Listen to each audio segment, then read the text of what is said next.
The Little Mermaid by Hans Christian Andersen. Far out at sea, the water's as blue as the petals of the loveliest cornflower, and as clear as the purest glass. But it's very deep, deeper than any anchor can reach. Many church steeples would have to be piled up one above the other to reach from the bottom of the sea to the surface. Right down there live the sea people. Now you mustn't for a moment suppose that it's a bare white sandy bottom. Oh no, the most wonderful trees and plants are growing down there, with stalks and leaves that bend so easily that they stir at the very slightest movement of the water, just as though they were alive. All the fishes, big ones and little ones, slip in and out of the branches, just like birds in the air up here. Down in the deepest part of all is the Sea King's palace. Its walls are made of coral and the long pointed windows of the clearest amber, but the roof is made of cockle shells that open and shut with the current. It's a pretty sight, for in each shell is a dazzling pearl. Any single one of them would be a splendid ornament in a queen's crown. The Sea King down there had been a widower for some years, but his old mother kept house for him. She was a clever woman, but proud of her noble birth. That's why she went about with 12 oysters on her tail, while the rest of the nobility had to put up with only 6. But apart from that, she was deserving of a special praise, because she was so fond of the little sea princesses, her grandchildren. There were 6 pretty children, but the youngest was the loveliest of them all. Her skin was as clear and delicate as a rose petal. Her eyes were as blue as the deepest lake. But like the others, she had no feet. Her body ended in a fish's tail. All the long day they could play down there in the palace, in the great halls where living flowers grew out of the walls. The fishes would swim into them, just as with us the swallows fly in when we open the windows. But the fishes swam right up to little princesses, fed out of their hands, and let themselves be petted. Outside the palace was a large garden with trees of deep blue and fiery red. The fruit all shone like gold, and the flowers like a blazing fire, with stalks and leaves that were never still. The soil itself was the finest sand, but blue like a sulphur flame. Over everything down there lay a strange blue gleam. You really might have thought you were standing high up in the air with nothing to see but sky above and below you. Rather than that, you were at the bottom of the sea.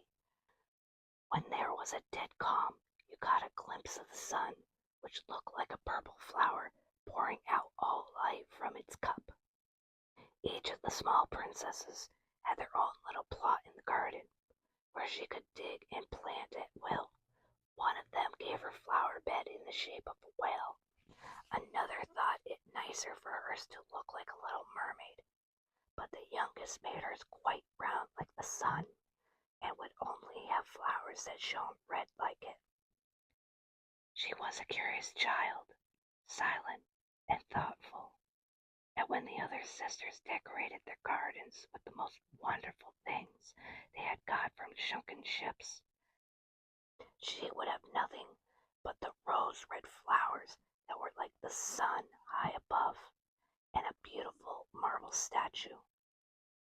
It was the statue of a handsome boy hewn from the clear white stone and come down to the bottom of the sea from a wreck. Besides the statue, she planted a rose-red weeping willow, which grew splendidly and let its fresh foliage droop over the statue, right down to the blue sandy bottom. Here the shadow took on a violent tinge, and the branch branches was never still. Roots and treetop looked as though they were playing at kissing each other. Nothing pleased her more than to hear about the world of humans up above the sea. The old grandmother had to tell her all she knew about ships and towns, people and animals. One thing especially surprised her with its beauty, and this was that the flowers had a smell. At the bottom of the sea they hadn't any, and also that the woods were green and the fishes he saw among the branches would sing as clearly and prettily as possible. It was the little birds that the grandmother called fishes. Otherwise, never have seen a bird, the small sea princesses would never have understood her.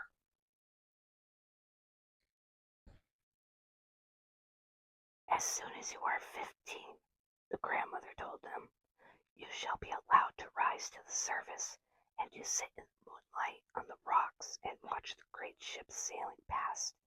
You shall see woods and towns. That coming year, one of the sisters was to have her 15th birthday, but the rest of them, well, they were each 1 year younger than the other. So the youngest of them had a whole 5 years to wait before she could rise up from the bottom and see how things are with us. But each promised to tell the others what she had seen and found most interesting on the first day.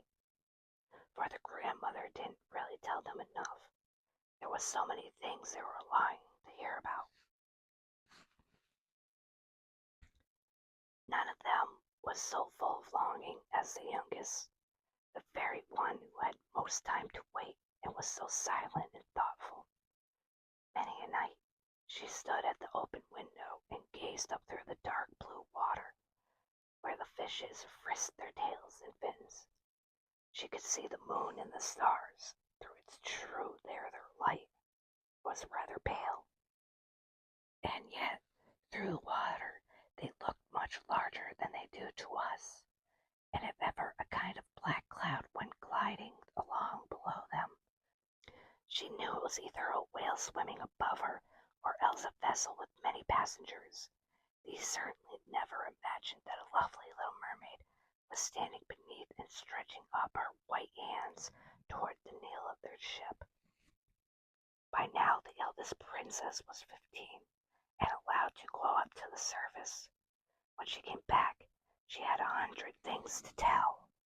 But the loveliest, she said, was to lie in the moonlight on a sandbank in a calm sea, and there, close into the shore, to look at the big town where the lights were twinkling like 100 stars, to listen to the sound of music and the noise and clattering of carts and people, to see all the towers and spires of the churches and hear the bells ringing. Just because she couldn't get there, it was this above everything that she longed for. Oh, how the youngest sister drank it all in, and when later in the evening she stood at the open window and gazed up through the dark blue water, she thought of the big town with all its noise and clatter, and then she seemed to catch the sound of the church bells ringing down to her. The following year, the second sister was allowed to go up through the water and swim wherever she liked. She came to the surface just as the sun was setting, and that was the sight she found most beautiful. The whole sky had looked like gold, she said, and the clouds, well, she just couldn't describe how beautiful they were as they sailed, all crimson and violet over her head, and yet much faster than they a flock of wild swans flew like a long white veil across the water where the sun was setting. She swam off in that direction, but the sun sank, and its rosy light was swallowed up by the sea and cloud. The year after that, the third sister went up. She was the boldest of them all. She swam up a wide river that flowed onto the sea.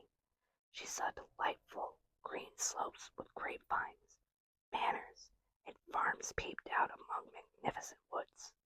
She heard all the birds singing, and the sun was so hot she often had to dive under the water to cool her burning face. In a small cove, she came upon a swarm of little human children splashing about quite naked in the water. She wanted to play with them, but they ran away terrified, and the little black animal came up. It was a dog. She had never seen a dog before. It barked at her so dreadfully that she got frightened and made for the open sea. But never could she forget the magnificent woods, the green slopes, and the darling children who could swim on the water, although they had no fish's tails. The fourth sister was not so bold. She kept far out in the wild waste of ocean, and told them that was just what was so wonderful. You could see for miles and miles around you. The sky hung above like a big glass bell. She had seen ships but a long way off, looking like seagulls. The jolly dolphins had been turning somersaults, and enormous whales had spurted up the water from their nostrils, so that they seemed to be surrounded by 100 fountains. And now it was the turn of the fifth sister. Her birthday happened to come in winter, and so she saw things that the others hadn't seen the first time. The sea appeared quite green, and the great icebergs were floating about. They looked like pearls, she said, and yet were so much larger than the church towers put up by human beings. They were to be seen in the most fantastic shapes, and they glittered like diamonds. She had sat down on one of the biggest, and all the ships gave it a wide berth as they sailed in terror past where she sat with her long hair streaming in the wind. But late in the evening, the sky became overcast with clouds. It lightened and thundered as the dark waves lifted the great blocks of ice right up. So they flashed in a fierce red lightning. All the ships took in sail, and amidst the general horror and alarm, she sat calmly on her floating iceberg and watched the blue lightning zigzag into the glittering sea. The first time one of the sisters went up to the surface, she would always be delighted to see so much that was new and beautiful. But afterwards, when they were older and could go up as often as they liked, it no longer interested them. They longed to be back again, and when a month had passed, they said that, after all, it was nicest down below. It was such a comfort to be home. Often of an evening, 5 sisters used to link arms and float up together out of the water. They had lovely voices, more beautiful than any human voice, and when a gale sprang up threatening shipwreck, they would swim in front of the ships and sing tempting songs about how delightful it was at the bottom of the sea. And they told the sailors not to be afraid of coming down there, but the sailors couldn't make out the words of their song. They thought it was the noise of the gale, nor did they ever see any of the delights the mermaids promised, because when the ship sank, the crew were drowned, and only as dead men did they come to the palace of the Sea King. When of an evening the sisters floated up through the sea like this, arm in arm, the little sister stayed back all alone, gazing after them. She would have cried, but only a mermaid hasn't any tears, and so she suffers all the more. Oh, if only I were 15, she said. I'm sure I shall love that world up there and the people who live in it. And then at last she was 15. There now, you'll soon be off our hands, said her grandmother, the old dowager queen. Come now, let me dress you up like your sisters. and she put a wreath of white lilies on her hair, but every petal of the flower was half a pearl. And the old lady made 8 big oysters nipped tight onto the princess's tail to show her high rank. "Oh, that hurts," said the little mermaid. "Yes," said the grandmother, "one can't have beauty for nothing." How she would have liked to shake off all this finery and put away the heavy wreath. The red flowers in her garden suited her much better, but she didn't dare make any change. "Goodbye," she said, and went up through the water as light and clear as a bubble. The sun had just set as she put her head up out of the sea, but the clouds still had a gleam of rose and gold. Up in the pale pink sky, the evening stars shone clear and beautiful. The air was soft and fresh, and the sea dead calm. A large 3-mast ship was lying there, with only one sail hoisted, because not a breath of wind was stirring, and sailors were lolling about in the rigging and won the yards. There was music and singing, and as it grew dark, hundreds of lanterns were lit that, with their many different colors, looked as if the flags of all nations were flying in the breeze. The little mermaid swam right up to the porthole of the cabin, and every time she rose with the waves' swell, she could see through the clear glass a crowd of splendidly dressed people.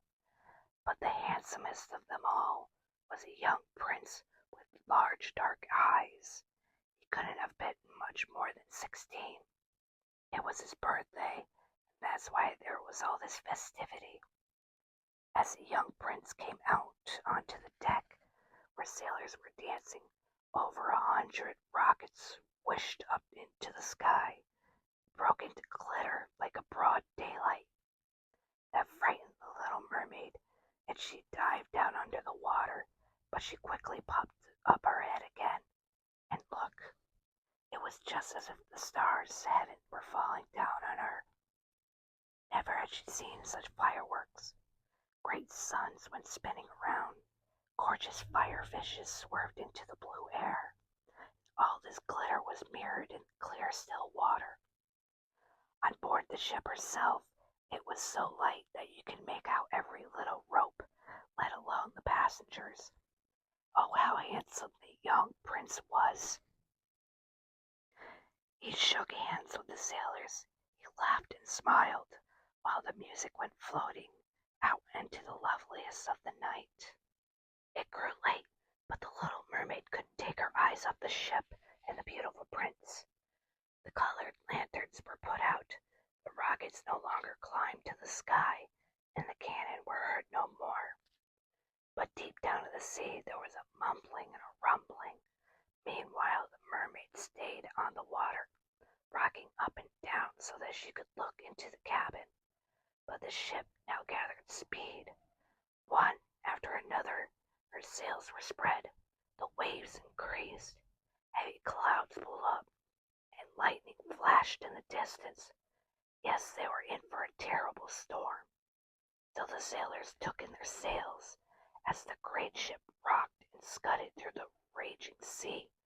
The waves rose higher and higher, like huge black mountains, threatening to bring down the mast.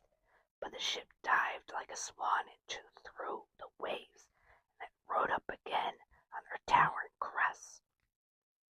The little mermaid thought, why, it must be fun for a ship to sail like that. But the crew didn't. The vessel creaked and cracked. The stout planks crumpled up under the heavy pounding of the sea against the ship.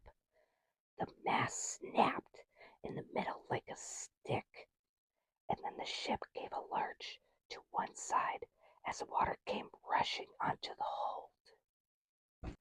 At last the little mermaid realized that they were in danger. She herself had to look out for the beams and bits of wreckage that were drifting on the water. One moment it was so pitch dark that she couldn't see a thing. But then the lightning came. It was so bright that she could make out everyone on board.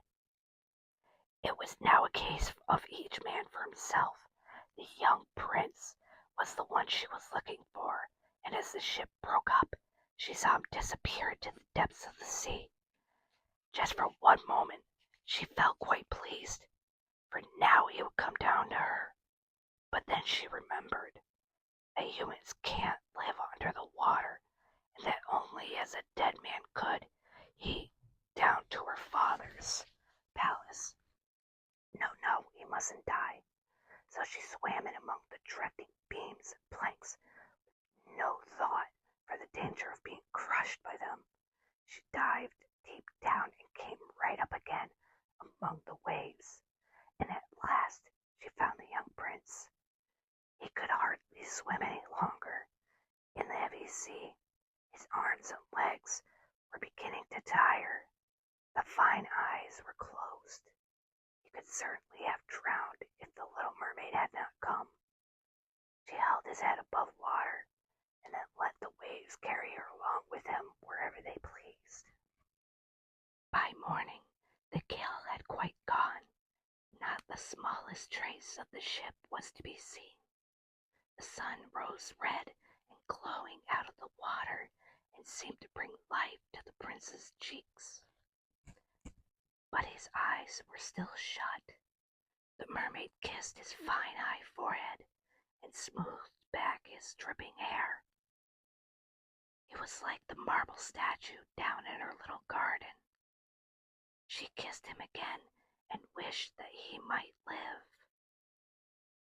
Presently, she saw the mainland in front of her, high blue mountains with the white snow glittering on their peaks like nestling swans. Down by the shore were lovely green woods, and in front of them a church or a convent. She wasn't sure which, but anyhow a building. Lemon and orange trees were growing in the garden, tall palm trees in front of the gate. At this point, the sea formed a little inlet where the water was quite smooth, but very deep close into the rock, where the fine white sand had silted up. She swam here with the handsome prince, and laid him on the sand with his head carefully pillowed in the warm sunshine. Now there was a sound of bells from the large white building, and a number of young girls came through the garden. So the little mermaid swam further out behind some large boulders that were sticking out of the water, and covered her hair and breasts with some sea foam, so that her face wouldn't show. And then she watched to see who would come to the aid of the unfortunate prince. It wasn't long before a young girl came along. She seemed quite frightened, but only for a moment. Then she fetched several others, and the mermaid saw the prince come around and smile at those about him. But no smile came out of her, for of course he didn't know she had rescued him.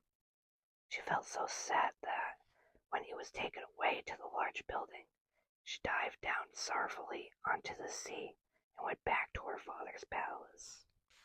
Silent and thoughtful she had always been, she now became much more so. Her sisters asked her what she had seen on her first visit to the surface, but she wouldn't say. Many a morning and many an evening she rose up to where she had left the prince. She saw the fruit in the garden ripen and be gathered. She saw the snow melt on the peaks, but she never saw the prince, and she always turned back more despondent than ever. Her one comfort was to sit in the little garden with her arms around the beautiful marble statue which was so like the prince. She never looked after her flowers, and they grew into a sort of wilderness out over the paths, and braided their long stalks and leaves on the branches of the trees until the light was quite shut out. At last she could keep it to herself no longer, but told one of her sisters, and immediately all the rest got to know, but nobody else, except a few other mermaids who didn't breathe a word to any but their nearest Louise was able to say who the prince was. She too had seen the party that was held on board the ship, and knew where he came from and whereabouts his kingdom was. "Come on, little sister," said the other princesses, and with arms around each other's shoulders, they rose in one line out of the sea, just in front of where the prince's castle stood. It was built of glistening stone, a pale yellow, with great flights of marble steps. One of these led straight into the sea, splendid gilt domes carved above the roof, and between the pillars that went right around the building were lifelike sculptures in marble. Through the clear glass in the tall windows, you could see into the most magnificent rooms. These were hung with sumptuous silk curtains and tapestries, and their walls were covered with large paintings that were a delight to the eye. In the middle of the biggest room was a huge splashing fountain. Its spray was flung high up to the glass dome in the ceiling, through which the sun shone down onto the water and the beautiful plants growing in the great pool.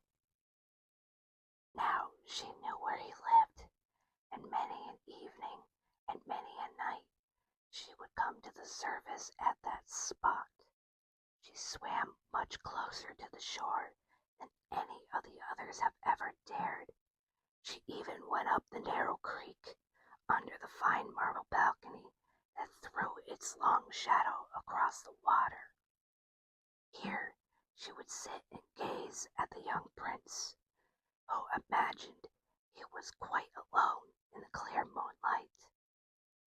Often in the evening she saw him go out into the strains of music in a splendid vessel that was dressed with flags.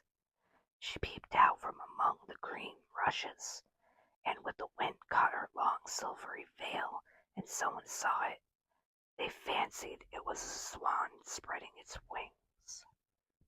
On many nights when the fishermen were at sea with their torches, she heard them speaking so well of the young prince, and that made her glad she had saved his life when he drifted about half dead on the waves. And she thought of how closely his head had rested on her bosom, and how lovingly she had kissed him. But he knew nothing whatsoever about that, never even dreamed she existed. Fonder and fonder she became of human beings. More and more she longed for their company. Their world seemed to her to be so much larger than her own. You see, they could fly across the ocean in ships, climb the tall mountains high above the clouds, and the lands they owned stretched with woods and meadows further than her eyes could see. There was so much she would have liked to know, but her sisters couldn't answer all her questions. And so she asked the old grandmother, for she knew all about the upper world, as she so aptly called the countries above the sea. "If people don't drown," asked the little mermaid, "can they go on living forever? Don't they die as we do down here in the sea?" "Yes, yes," said the old lady, "they do. They have to die. Their lifetime is even shorter than ours. We can live for 300 years, but when our life here comes to an end, we merely turn into foam on the water. We haven't even a grave down here among those we love. We've no immortal soul. We shall never have another life. We're like the green rush. Once it's been cut, it can't grow green again. But human beings have a soul which lives forever. Still lives after the body is turned to dust. The soul goes climbing up through the clear air, up till it reaches the shining stars. Just as we rise up out of the sea and look at the countries of human beings, so they rise up to beautiful unknown regions, ones we shall never see." "Why haven't we got an immortal soul?" the little mermaid asked sadly. "I would give the whole 300 years I have left to live to become, for one day, a human being, and then share in that heavenly world." "You mustn't go worrying about that," said the grandmother. "We're much happier and better off here than the people who live up there." "So then I'm doomed to die and float like foam on the sea. Never do you hear the music of the waves, or see the lovely flowers and the red sun. Isn't there anything at all I can do to win an immortal soul?" "No," said the old lady. "Only if a human being loved you so much that you were more to him than father and mother, if he clung to you with all his heart and soul, and let the priest put his right hand in yours, as a promise to be faithful and true here and in all eternity, then his soul would flow over onto your body, and you too would get a share in human happiness. He would give you a soul and yet keep his own. But that can never happen. The very thing that's so beautiful here in the sea, your fish's tail, seems ugly to people on earth. They know so little about it that they have to have two clumsy supports called legs in order to look nice." That made the little mermaid sigh and look sadly at her fish's tail. "We must be content," said the old lady. "Let's dance and be gay for the 300 years we have to live. That's a good time, isn't it? Then one can have one's fill of sleep in the grave all the more pleasantly afterwards. Tonight we're having a court ball." That was something more magnificent than we ever see on the earth. In the great ballroom, walls and ceilings were made of thick but quite clear glass. Several hundred enormous shells, rose red, grass green, were ranged on either side, each with the blue burning flame which lit up the whole room, and shining out through the walls, lit up the sea outside as well. Countless fishes, big and small, could be seen swimming toward the glass walls. The scales on some of them shone purple red, on the others like silver and gold. Through the middle of the ballroom flowed a wide running stream, on which mermen and mermaids danced to their own beautiful singing. No human beings have voices so lovely. The little mermaid sang the most sweetly of them all, and they clapped their hands for her, and for a moment there was joy in her heart, for she knew that she had the most beautiful voice on earth or sea. But then her thoughts soon returned to the world above her. She couldn't forget the handsome prince, and her sorrow at not possessing, like him, an immortal soul. So she crept out of her father's palace, and while all in there was song and merriment, she sat grieving in her little garden. Suddenly she caught the sound of a horn echoing down through the water. She thought, "Ah, there he is, sailing up above, he whom I love more than father or mother, he who is always in my thoughts, and in whose hands I would gladly place the happiness of my life. I will dare anything to win him and an immortal soul. While my sisters are dancing there in my father's palace, I will go to the sea witch. I've always been dreadfully afraid of her, but perhaps she can help me and tell me what to do." So the little mermaid left her garden and set off for the place where the witch lived, on the far side of the roaring whirlpools. She had never been that way before. There were no flowers growing, no sea grass, nothing but the bare gray sandy bottom stretching right up to the whirlpools, where the water went swirling around like roaring mill wheels and pulled everything it could, clutched down with it to the depths. She had to pass through the middle of these battering eddies in order to get to the sea witch's domain. And here, for a long stretch, there was no other way than over hot bubbling mud. The witch called it her swamp. Her house lay behind in the middle of an extraordinary wood. All these trees and bushes were polyps, half animals and half plants. They looked like 100-headed snakes growing out of the earth. All the branches were long, slimy arms with supple, worm-like fingers, and joint by joint from the root up to very tip, they were continuously on the move. They wound themselves tight around everything they could clutch a hold of in this sea, and they never let go. The little mermaid was terribly scared, and she paused at the edge of the wood. Her heart was throbbing with fear. She nearly turned back, but then she remembered the prince and the human soul, and that gave her courage. She wound her long flowing hair tightly around her head so that the polyps shouldn't have to clutch her by. She folded both her hands across her breasts and darted off just as a fish darts through the water, and among the hideous polyps, which reached out for her with their supple arms and fingers. She noticed how each of them had something they had caught, held fast by 100 little arms, like hoops of iron. White skeletons of folk who had been lost at sea and had sunk to the bottom looked out from the arms of the polyps.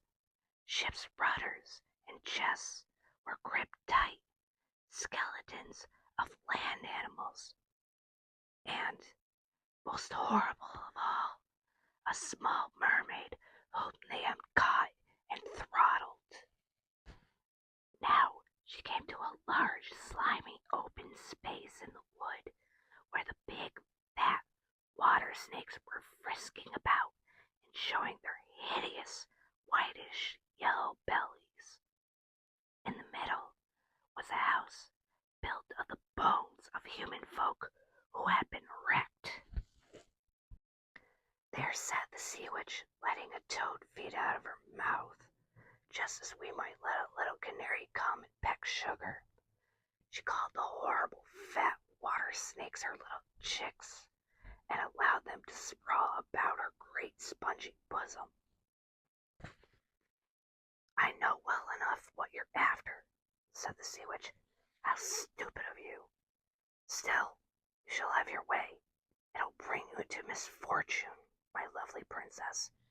You want to get rid of your fish's tail, and in its place have a couple of stumps to walk on like a human being, so that young prince can fall in love with you, and you can win him and an immortal soul. And with that, the witch gave such a loud, repulsive laugh that the toad and the snakes fell to the ground and remained sprawling there. You've just come at the right time, said the witch. Tomorrow, once the sun's up, I couldn't help you for another year. I shall make you a drink, and before the sun rises, you must swim to land. Sit down on the shore and drink it up. Then your tail will divide into two and shrink into what humans call pretty legs. But it'll hurt. It'll be like a sharp sword going through you. Everyone who sees you will say you are the loveliest human child they have ever seen. You will keep your graceful movements. No dancer can glide so lightly, but every step you take will feel as if you are treading on a sharp knife, enough to make your feet bleed. Are you ready to bear all that? If you are, I'll help you. Yes, said the little mermaid, and her voice trembled, but she thought of her prince and the prize of an immortal soul. Still, don't forget this, said the witch. Once you have a human shape, you can never become a mermaid again. You can never go down through water to your sisters and to your father's palace. And if you don't win the princess' love, so that he forgets father and mother for you, and always has you in his thoughts, and lets the priest join your hands together to be man and wife, then you won't get an immortal soul. The first morning after the prince marries someone else, your heart must break, and you become foam on the water. I'm ready, said the mermaid, pale as death. Then there's me to be paid, said the witch, and you're not getting my help for nothing. You have the loveliest voice of all down here at the bottom of the sea. With that voice, no doubt, you think to enchant him, but that voice you shall hand over to me. I demand the best that you have for me to make a rich drink. You see, I have to give you my own blood in order that the drink may be as sharp as a two-edged sword. But if you take my voice, said the little maid, what shall I have left? Your lovely form, said the witch, your graceful movements and your speaking eyes. With those you can easily enchant a human heart. Well, where's your spunk? Put out your little tongue and let me cut it off in payment. Then you shall be given the potent mixture. Go on, then, said the little mermaid, and the witch put the kettle on for brewing the magic drink. Cleanliness before anything, she said, as she scoured out the kettle with the bundle of snakes she had knotted together. Next, she scratched her breast and let her black blood drip down into the kettle. The steam took on the weirdest shapes, terrifying to look at. The witch kept popping fresh things into the kettle, and when it boiled up properly, it sounded like a crocodile in tears. At last, the brew was ready. It looked like the clearest water. There you are, said the witch, and cut off the little mermaid's tongue. She was now dumb and could neither sing nor speak. If the pulp should catch a hold of you as you go back through the wood, said the witch, throw but a single drop of this drink on them, and their arms and fingers will burst into 1,000 pieces. But the little mermaid had no need to do that. The polyps shrank from her in terror when they saw the dazzling drink that shone in her hand like a glittering star. So she quickly came through the wood, the swamp, and the roaring whirlpools. She could see her father's palace. The lights were out in the great ballroom. They were all certain to be sleeping there by this time. But she didn't anyhow dare to look for them, now that she was dumb and was going to leave them forever. She felt as if her heart must break for grief. She stole onto the garden, picked one flower from each of her sisters' flower beds, blew 1,000 finger kisses towards the palace, and rose then through the dark blue sea. The sun was not yet up as she sighted the prince's castle and climbed the magnificent marble steps. The moon was shining wonderfully clear. The little mermaid drank the sharp burning potion, and it was as if two-edged swords pierced through her delicate body. She fainted and lay as though dead. Then the sun streaming over the sea woke her up. She felt a sharp pain. But there, in front of her, stood the handsome young prince. He stared at her with his coal-black eyes, so that she cast down her own, and saw that her fish's tail had gone, and she had the sweetest little white legs that any young girl could wish for. But she was quite naked, and so she wrapped herself in her long flowing hair.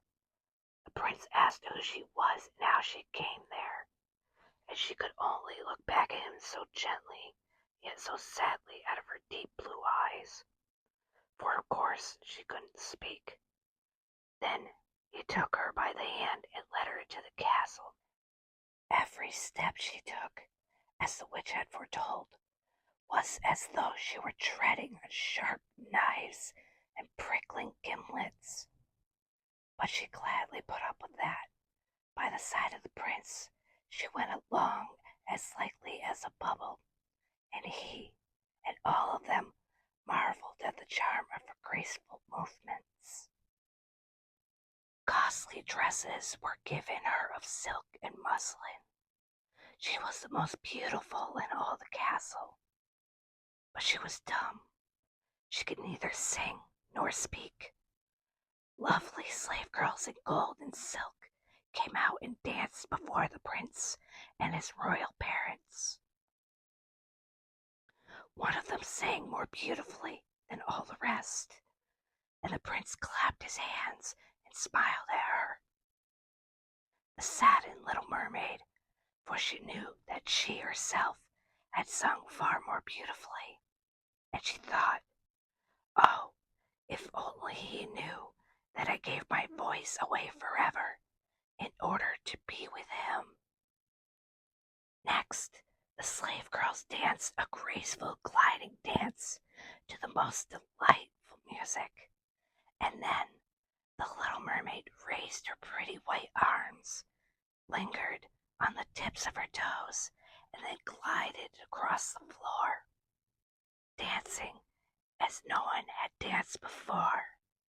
She looked more and more lovely with every movement, and her eyes spoke more deeply to the heart than the slave girl's singing.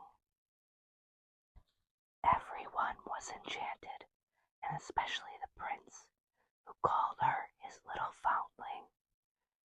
Still, she went on dancing, although every time her foot touched the ground, it felt as though she was treading on sharp knives. The prince said that she must never leave him, and she was allowed to sleep on a velvet cushion outside his door. He had boy's clothes made for her, so that she could go riding with him on horseback.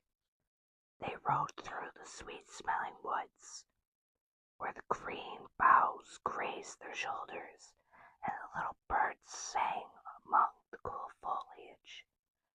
She went climbing with the prince up high mountains, and although her delicate feet bled so that others could see it, she only laughed and went on and on with him until they could see the clouds sailing below them like a flock of birds migrating to other lands. Back at the prince's castle, when at night the others were asleep, she would go out onto the broad marble steps and cool her tingling feet in the cold sea water. And then she would think of those down there in the depths of the sea. One night her sisters rose up arm in arm, singing so mournfully as they swam on the water. She made signs to them, and they recognized her and told her how unhappy she made them all. After that, they used to visit her every night, and once, in the far distance, she saw her old grandmother, who hadn't been above the water for many years, and also the Sea King wearing his crown. They both stretched out their hands toward her, but they didn't venture in so near to the shore as the 5 sisters. Day by day, she became dear to the prince. He loved her as one loves a dear good child, but he didn't dream of making her his queen. And yet she had to become his wife, or else she would never win an immortal soul, but on his wedding morning would be turned into foam on the sea. "Do you like me best of all?" the mermaid's eyes seemed to say, when he took her in his arms and kissed her lovingly brow. "Yes," said the prince, "you are the dearest of all, because you have the kindest heart. You are the most devoted to me, and you remind me of a young girl I once saw, but shall probably never see again. I was sailing in a ship that was wrecked. The waves drove me shore near a sacred temple where a number of young girls were serving. The youngest, who found me on the beach and saved my life. I only saw her twice. She was the only one I could ever love in this world. But you are so like her that you almost take the place of her image in my heart. She belongs to the holy temple, so that fortune has been kind in sending you to me. We will never part. Ah, little does he know that it was I who saved his life, thought the mermaid, that I carried him across the sea to the temple in the wood, that I waited in the foam and watched if anyone would come. I saw the pretty girl he loves better than me, and the mermaid sighed deeply, for she didn't know how to cry. The girl belongs to the sacred temple, he says.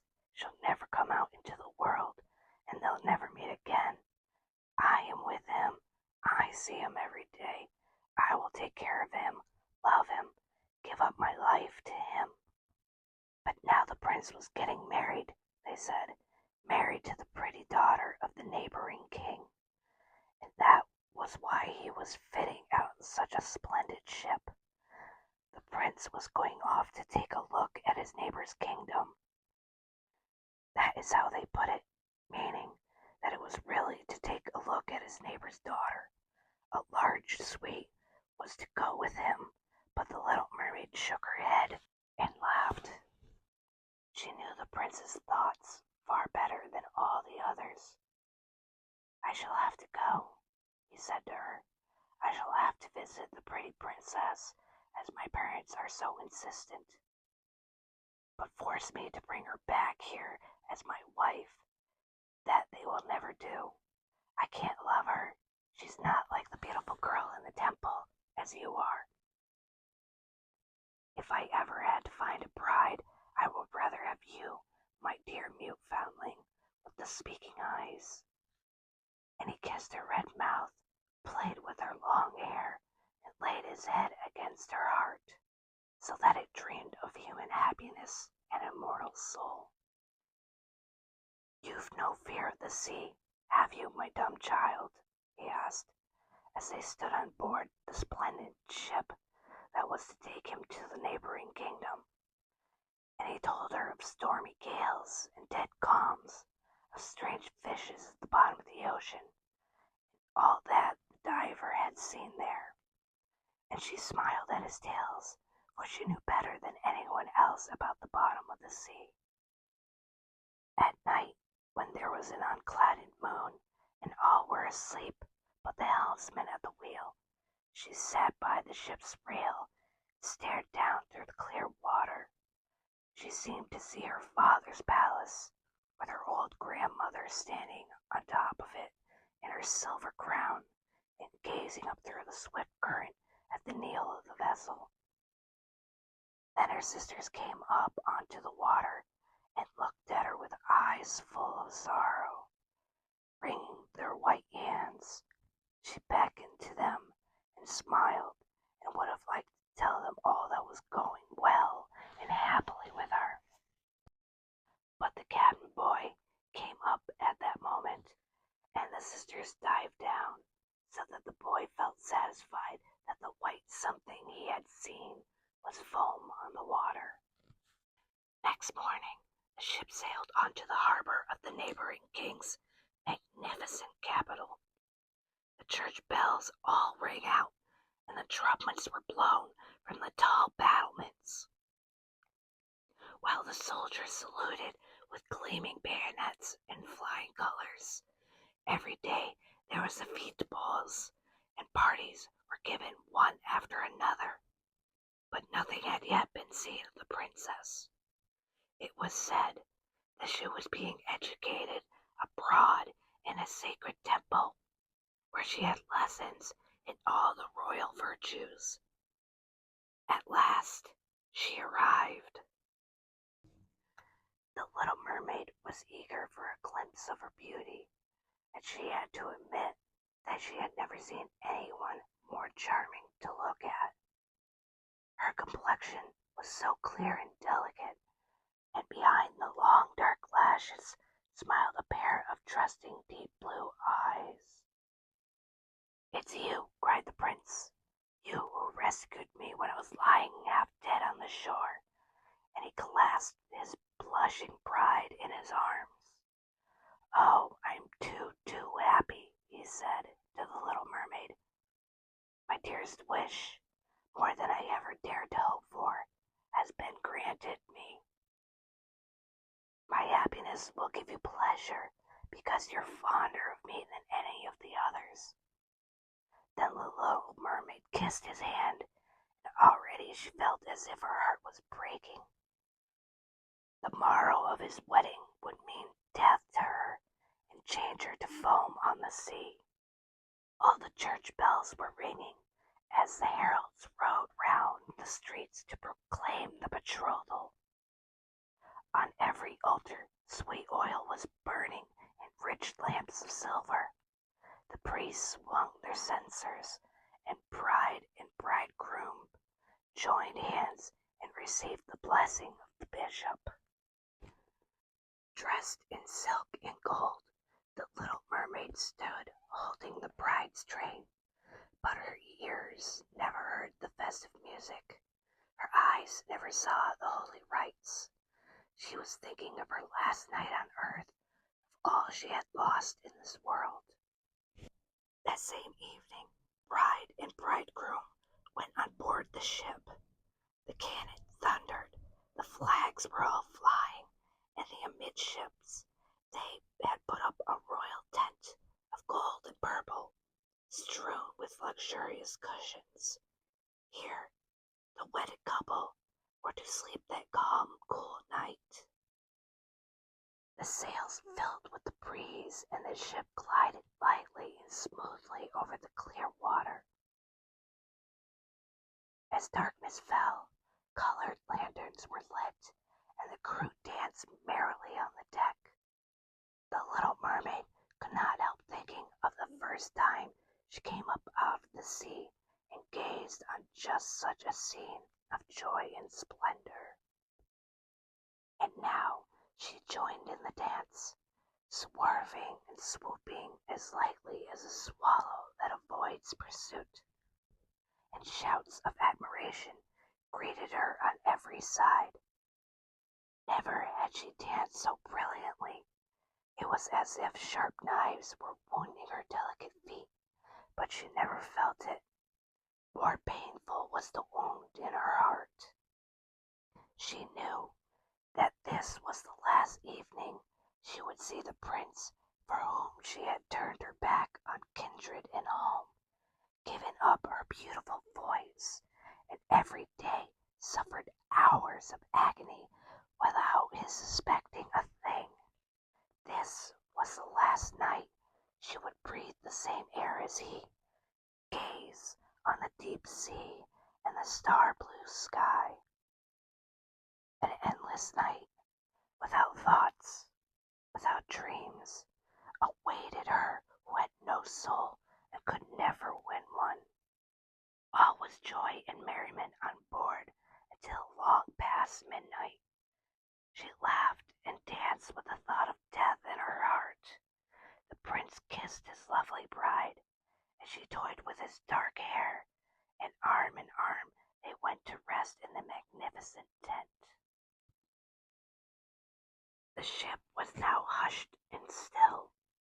Only the helmsman was there at his wheel, and the little mermaid leaned with her white arms on the rail and looked eastward for a sign of the pink dawn.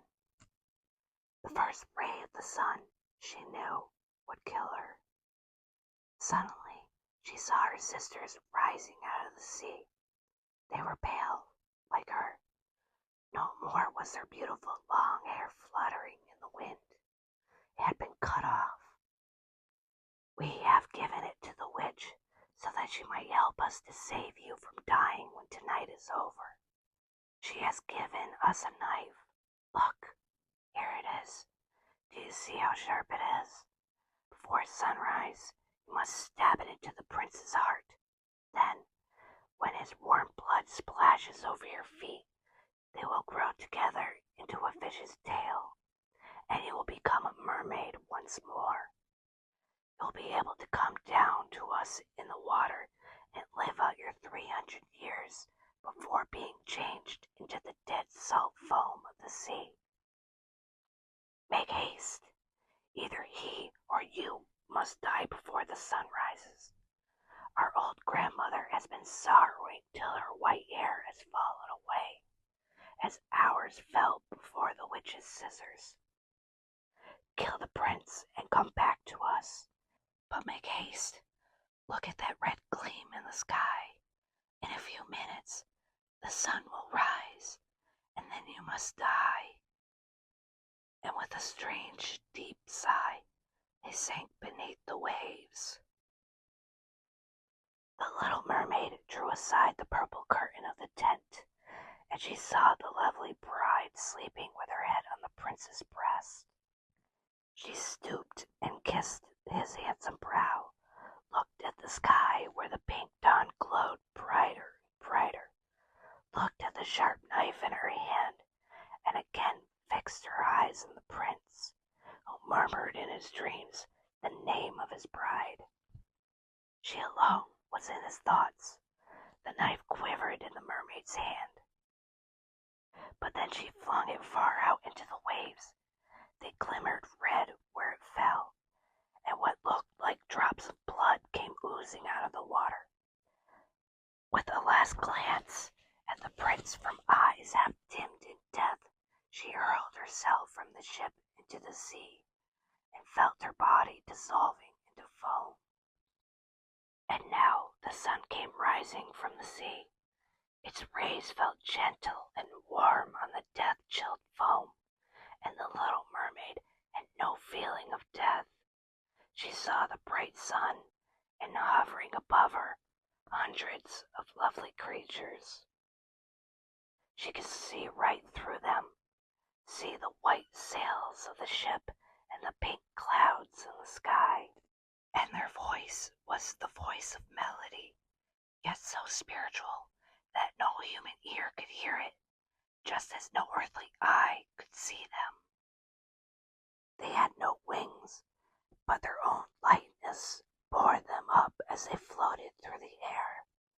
The little mermaid saw that she had a body like theirs, raising itself freer and freer from the foam. To whom am I coming? She asked, and her voice sounded like that of the other beings, more spiritual than any earthly music can record. To the daughters of the air, answered the others. A mermaid has no immortal soul and can never have one unless she wins the love of a mortal. Eternity, for her, depends on the power outside her. Neither have the daughters of the air an everlasting soul, but by good deeds they can shape one for themselves. We shall fly to the hot countries where the stifling air of pestilence means death to mankind. We shall bring them cool breezes. We shall scatter the fragrance of flowers through the air and send them comfort and healing. When for 300 years we have striven to do the good we can, then we shall win an immortal soul and have a share in mankind's eternal happiness. You poor little mermaid have striven for that with all your heart. You have suffered and endured, and have raised yourself onto the world of the spirits of the air. Now, by 300 years of good deeds, you too can shape for yourself an immortal soul. And the little mermaid raised her crystal arms towards God's sun, and for the first time she knew the feeling of tears. On board the ship there was a bustle and life once more. She saw the prince with his pretty bride looking about for her. Sorrowfully they stared at the heaving foam, as if they knew she had thrown herself into the waves. Unseen, she kissed the forehead of the bride, gave a smile to the prince, children of the air, she climbed to a rose-red cloud that was sailing in the sky. So we shall float for 300 years, till at last we come unto the heavenly kingdom. And we may reach it even sooner, whispered one.